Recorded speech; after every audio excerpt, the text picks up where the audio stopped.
আপনি কোরআন শরীফ পড়েন? জি। আপনার নাম কি? মোহাম্মদ আব্দুল্লাহ। আমরা এই মাসে আড়া হুজুর অনেক কষ্ট করে চালাইতেছে।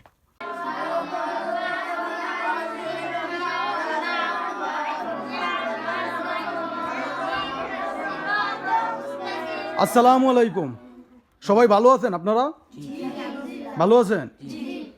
আচ্ছা, আপনি সবক দিতেছেন? জি আচ্ছা, আমি একটু আপনাদের সাথে একটু কথা বলতে চাচ্ছিলাম। দুইটা কোরআন শরীফ দেওয়ার কথা। আমি একটা কোরআন শরীফ আমি এখানে দিচ্ছি, এটা পড়বেন আপনারা কেউ একজন। হ্যাঁ, আপনি কোরআন শরীফ পড়েন? জি। আপনার নাম কি? মোহাম্মদ আব্দুল্লাহ। মোহাম্মদ আব্দুল্লাহ। জি। ও আচ্ছা, ঠিক আছে, আপনি বসেন। তোমার নাম কি? মিজানুর রহমান রাজু। মাদ্রাসা সিলিং নাই এটার? না, মাদ্রাসা সিলিং নাই? জি না।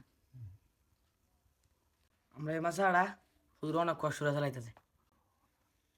অনেক কষ্ট করে চালাইতেছে, মাদ্রাসার মধ্যে সিলিং নাই। আমার তো দেখি খুবই কষ্ট লাগতেছে। এখানে কি আপনারা কি সবাই কি এখানে থাকেন? সবাই এখানে থাকেন?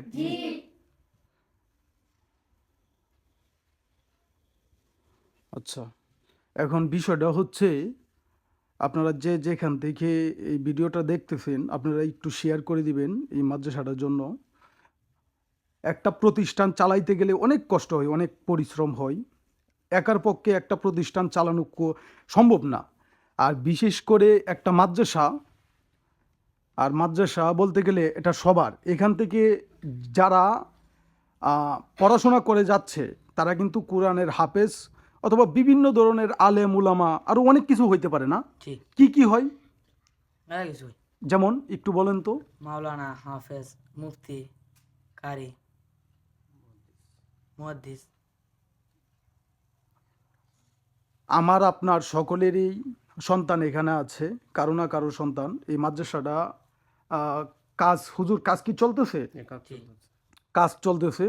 আচ্ছা, আপনারা একটু ভিডিওটা শেয়ার করে দিবেন। কিন্তু আমি জানতাম না এই মাদ্রাসার সিলিং নাই, আর এখানে ছাত্ররা অনেক কষ্ট করে পড়তেছে। আমি এই একটা কোরআন শরীফ, দুইটা কোরআন শরীফ মানত ছিল, একটা দিছি এখানে, আরেকটা এতিমখানায় দিব। কিন্তু আমি জানতাম না এই মাদ্রাসার মধ্যে যে সিলিং নাই, কার্পেট নাই, আরও অনেক কিছুই নাই, দেখতেই পারতেছেন। কিন্তু বাচ্চারা এখানে অনেক কষ্ট করে এখানে পড়তেছে। আপনারা একটু ভিডিওটা শেয়ার করে দিবেন।